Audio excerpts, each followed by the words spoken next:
unpacking today's headlines. This is Souls and Liberty in Depth.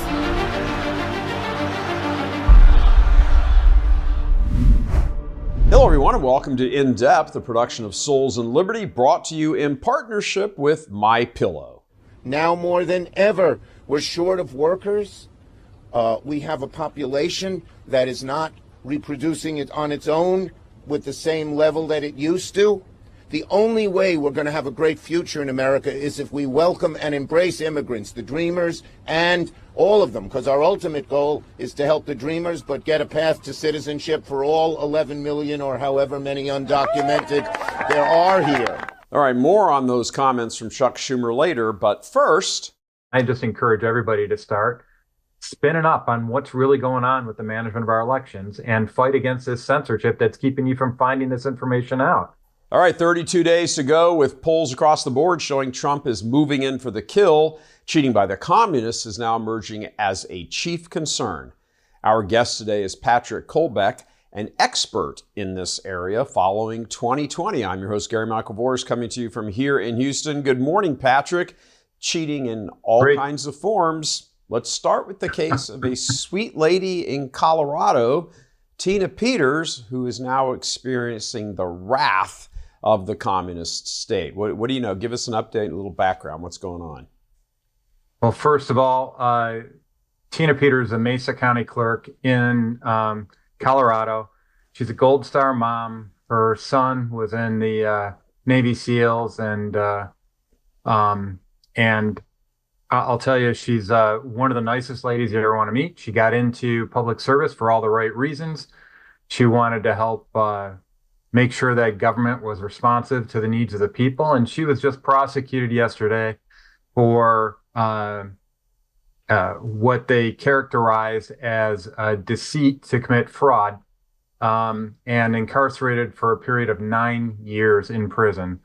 And I'll tell you, I can't, there's been a lot of really bad court decisions of late, a lot of them targeting President Trump.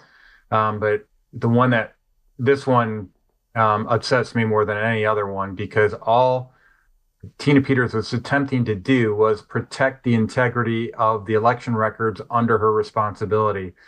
She actually prevented the destruction of election records at a time when the elections that were captured in this computer equipment that all she did was make a copy of it so she could have an official record of it. She copied it before Dominion Voting Systems Tech came in to quote unquote service the equipment, and another copy after. And all she did is try to preserve those records so that she'd have that audit trail for examination of election records. And in turn, she was prosecuted for deceit and with the intent to commit fraud. That is a gross miscarriage of justice. And prayers go out for Tina right now, because she's starting her sentence right now in jail, and she never should have been in jail in the first place. This is, from my perspective as a student of history, if you remember what happened under communism, Stalin's chief of his secret police, I think it was Lavrenti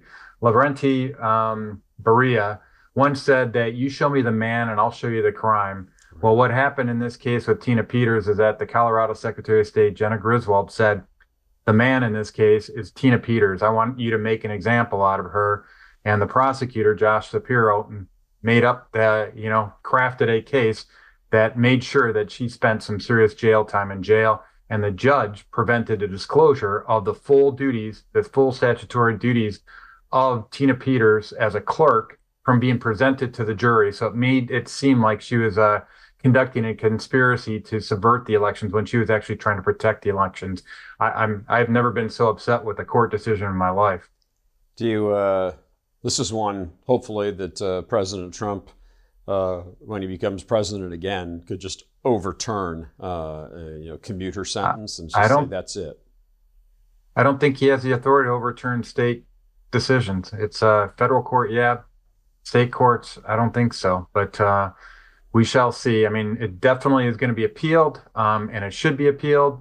This judge, with the way he tried to control the access to information of the jury, his conduct was reprehensible, and it was real travesty of justice. And it really does harken to communism, and further evidence in support of that. The commentary, the extreme vile commentary on social media in response to this conviction, it's coming from all the people that obviously do not know Christ in any way, shape, or form. It's some of the most vile commentary you'd ever want to see. A lot of rainbow flags in the profile, and it's really sad. As much as we want to pray for Tina and what she's going through right now, I think we need to be praying for some of these people that are just so dark in their hearts that they have issued such commentary towards her. Yeah, it's pretty horrible. I mean, I guess the lack of civility, I suppose you could call it, but it's not really that as much as it is just kind of a coarseness. All right, when we come back, Patrick. Hardening of the hearts. Yeah, it certainly is. It certainly is. When we come back, we have a perfect picture of election corruption, which you yourself went after right there in probably one of the most electorally speaking corrupt states in the country, Michigan. That's coming right up following this short break. The establishment has tried to assassinate President Trump twice, but we can't really be shocked that those who slaughter 1 million unborn babies each year would try to kill one more human being who stands in the way of their diabolical agenda. Trump, like every one of us, including all of us at Souls and Liberty, is a sinner. But like all of us, he is in the fight and fighting for all of us to get one more chance, maybe a last chance to save the republic. We must hang together, or as Benjamin Franklin said, we shall hang separately. And maybe far sooner than many imagine, because communists take over and always persecute Christians and Catholics in particular. Let us help you fight these forces of evil. Become a monthly supporter today so we can continue giving you the information, the tools of our faith, and the support network you need to go out and save souls and save our nation. Join our merry band of happy warriors and click below to get into the fight. We need you, we need each other. Join the resistance. Become a monthly donor today. All right, Patrick Kolbeck from Michigan is our guest. Patrick, you've got your own backyard corruption right there, and you're tied in directly with exposing it. Yeah, well, not just me. I'm joined by a lot of what I call meddling kids out here in Michigan. And together we filed a lawsuit against Jocelyn Benson, who's a current Michigan Secretary of State, back before the 2022 election, citing that she was issuing illegal guidance regarding poll challengers. She was effectively nullifying the job of a poll challenger in Michigan elections. And in our lawsuit, we were successful in the Court of Claims. We were successful in the Court of Appeals with a 3-0 decision. And then it went to the Supreme Court because it was appealed by Michigan Secretary of State Jocelyn Benson, who was the lead defendant in the case. And what we've come to find out, thanks to some reporting by Caitlin Buss out at the Detroit News, is that upon review of the Michigan campaign finance statements, Secretary of State Jocelyn Benson, who was the defendant in a lawsuit before the Michigan Supreme Court, issued an $82,500 donation while that suit was sitting on the desk of the Michigan Supreme Court to Justice Kyra Bolden. And lo and behold, in August of that year, Justice Bolden wrote the majority opinion that overturned previous unanimous decisions against Jocelyn Benson. And for all appearances, that looks to be bribery to myself and to many others. And so in response to those facts being uncovered, I decided, along with my friend Braden Giacobazzi, to file a request for investigation with Michigan's Judicial Tenure Commission. Mm-hmm. And we're seeking the removal of Justice Bolden from her position as a Supreme Court justice in Michigan.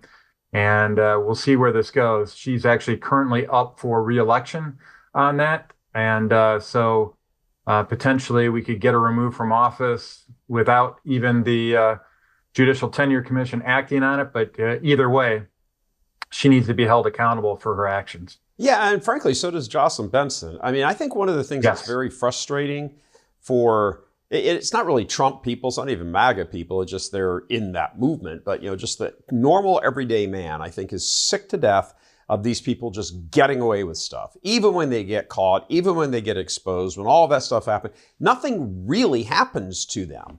I mean, hopefully if Trump gets in, if he wins and he's got a very active DOJ, you can go after some of these people for treason. I mean, this is ultimately what this boils down to. You're trying to take the country away from people who have voted a certain way. You're disenfranchising the election so that you can put in as what is essentially a puppet government. I mean, how is that not sort of the operating, walking around every day definition of treason? Well, that's why I think that communism analogy is perfectly appropriate. It's completely lawless, and it goes back to that coursing in society you were talking about before. For anybody who's read their Bible, and I know you have, sin is lawlessness, and that's what we're experiencing right now in our country. It's why we need to have a return to principles of faith, and it's right now being laid out in very clear terms for everybody. There's a right and a wrong. And it's being painted in very, very clear, bold colors now. There's no nuances going on. And this is just yet another display of that complete arrogance that's going on in using the justice system as a tool for convicting good people. Yeah, and protecting bad people. Yeah, they nothing happens to them. I think one of the challenges, I'd like to hear your thoughts on this. I think one of the challenges for good people is that there has been so much corruption and it has been so insidious in every institution, media, education, courts, politics. I mean, just check every single one of those boxes that, what they've been able to accomplish little by little by little by little and not look extreme or crazy doing it.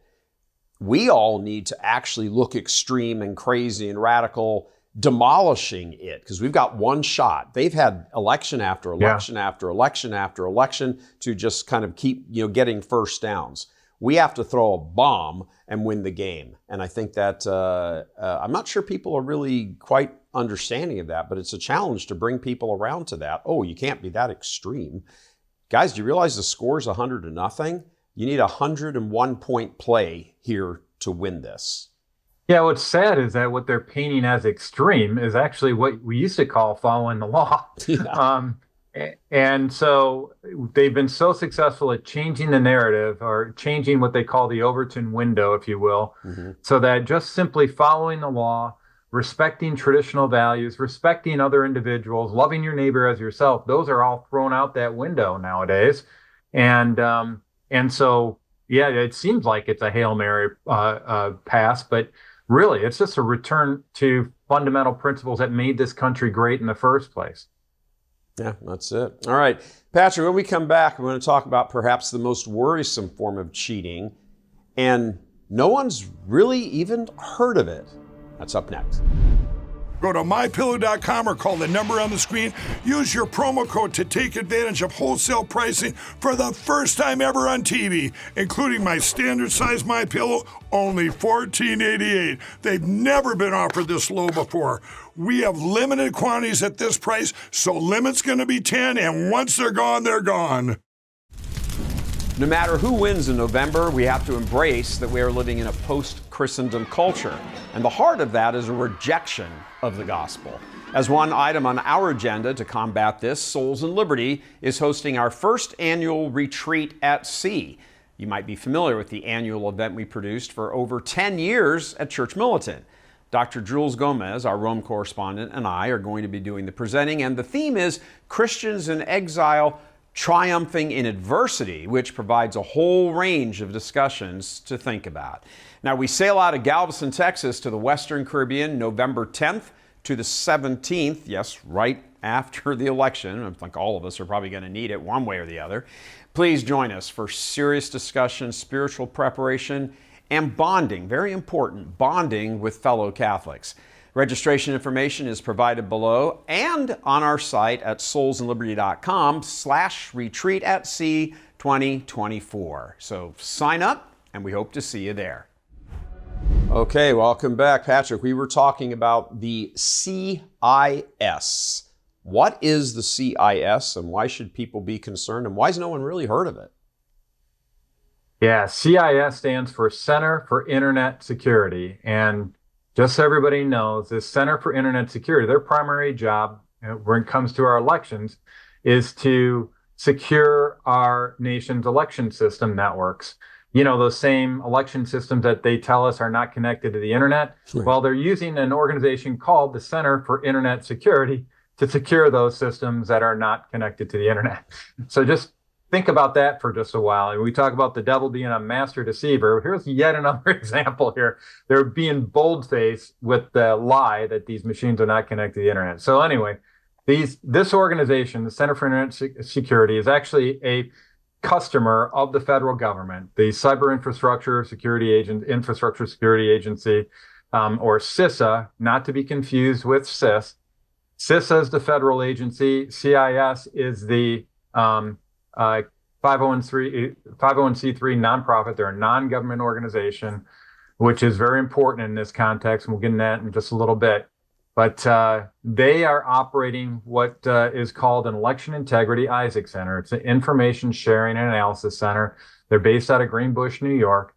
And this Isaac Center is designed to be kind of a war room for making sure that the integrity of what has been designated by the federal government as a critical infrastructure, which is our election system, their job is to put up this little dashboard that says, hey, how are we doing regarding the integrity of our elections? And as a result, in order to capture that status information, they've been given millions and millions of dollars to go off and provide sensors and software in the election systems across all 50 states in the country to monitor sensitive election record data like voter rolls, like poll book data, like tabulation data, like election night reports, you know, all that data that gets popped up on your feed on CNN or Fox News when you're watching the election results. These guys at the CIS have first access, privileged access to all that information. And I think it's important that we learn a little bit more about this very, very powerful organization because who set them up and made them sort of king? Where does that come from? Well, that comes from them being under contract to CISA. In 2017, election systems were designated as what they call a critical infrastructure component and of our national infrastructure, just like gasoline supply, food supply, our electrical grid. If any of those critical infrastructure components go down, our nation's security and well-being of our citizens is threatened. Sure. So they said, you know what, in 2017, DHS Secretary Jay Johnson decided to add the election systems to that list of critical infrastructure items. And when that happens, you get that Isaac Center, that Information Sharing and Analysis Center, which is essentially a big war room, kind of like the Mission Control Center for NASA out at Johnson Space Center. And so they're monitoring the status of our elections, and you got to get that data from somewhere. And what they're doing is getting that data with privileged access, this non-government organization that is not subject to oversight, that is not subject to Freedom of Information Act requests by you or me. They now have privileged access to all this information in our regarding to the conduct of our elections, and they have the ability to modify that data and resubmit it and in whatever form that they want. And I'm not saying that they're doing that, but I'm saying they have the capability of doing that, and they deserve a little bit of scrutiny in that context. Yeah, a little bit, you think. That's so that was brought into existence under the Trump administration, but now it's under the control of the Harris administration? Yes, and exactly. And even if these guys are lily white, they do everything by the book, and they're working in the nation's best interest, the fact that they centralized all that election information across all 50 states should be concerning in and of itself. Right. Because if I'm a bad actor, like a advanced persistent threat actor for like a nation state like China or Iran, now instead of having to go around to 50 different systems with 50 different network protocols, 50 different configurations. I just get to go to one place, Right. and I can tap into the data stream at that one location, Center for Internet Security, and I have access to all that information. Yeah, and there's no So- way anybody at home even knows Yeah. anything about this. Right. And that's the thing that's most concerning, I think, is that they're operating in the shadow. They're like the Wizard of Oz, operating behind the curtain. And me and my fellow meddling kids are just saying it's time to get Toto involved and pull back that curtain so we can see what they're up to. Yeah. Because it isn't just access to sensitive election records. It's not just their privileged access to this data like our voting results before anybody else sees them. It's also Congress has already identified them as being at the center of another concern, which deals with collusion between the federal government and big tech and big media to censor Americans in violation of their First Amendment rights. Sure. So this same organization's involved in both the privileged access to sensitive election records, and they're instrumental in management of a censorship campaign against American people. Yeah, this is the amount of control. I remember when I was in news and they started talking about, hey, soon we're going to start doing all this by computer voting. I was like, what? And this was early on in the computer age, if you want to think of it. I was like, that doesn't sound good. It doesn't sound good at all. I mean, this is a giant question of trust, and I guess not for nothing does half the American population think that there's going to be a civil war within 5 years. Patrick, final thoughts. Bring us home. You got about 30 seconds. Well, I'm no Luddite. I'm a certified Microsoft small business specialist. I like technology, but I like the integrity of our election system even more. And I just encourage everybody to start spinning up on what's really going on with the management of our elections and fight against this censorship that's keeping you from finding this information out. Yeah. If you go to electioncrimebureau.com, what you'll see is a whole bunch of advisories that I personally put up there. I'm supported by Mike Lindell. He's been a champion of election integrity for quite some time. And he's got a lot of information up there at the electioncrimebureau.com. If you want to help Mike out with efforts like this, please go to lindellplan.com. Mike has been working on quite a few things to help bring this to light for everybody. And just appreciate if you could support him, because he's getting attacked like nothing else nowadays. And he needs your support. He certainly is. We'll have both of those websites. Locations up on the bottom of the screen there. Leave them up here. People should, pick one of them. Is there one they should go to more than the other, Patrick? They'll all lead to each other, but go to lindellplan.com to kick the ball off there. Sounds good. All right, Patrick Kolbeck in the hotbed of election cheating and fraud, the state of Michigan. Thank you for coming on, as always. I'm sure we'll be checking in with you before the election in just 32 more days. All right, thank you, Patrick. All right, take a look at this again. Now more than ever, we're short of workers. We have a population that is not reproducing it on its own with the same level that it used to. The only way we're going to have a great future in America is if we welcome and embrace immigrants, the dreamers, and all of them, because our ultimate goal is to help the dreamers, but get a path to citizenship for all 11 million or however many undocumented there are here. Now, that's quite the admission from one of the leading architects of the culture of death, New York Senator Chuck Schumer. But it's not like any normal person with even an average IQ couldn't have figured all of this out.